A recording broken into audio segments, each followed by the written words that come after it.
वरती आलात. आदरणीय साहेब सुद्धा देशाचे कृषी मंत्री झाले.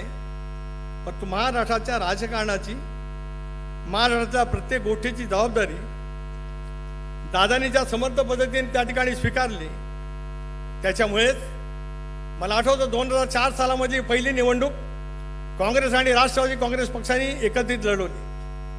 त्यावेळेला सुद्धा भुजबळ साहेब आपल्याला आठवत असेल, प्रफुल्लभाई आपण दिलीपराव आहेत या ठिकाणी, राष्ट्रवादी काँग्रेस पक्षाला एक एक जागा मिळवताना जे झालेले कष्ट आम्ही सर्वांनी मिळून अनुभवतो आहोत. जागा मिळवताना म्हणजे निवडून जाताना नव्हे, काँग्रेस पक्षाकडून जागा सोडून घेण्यासाठी.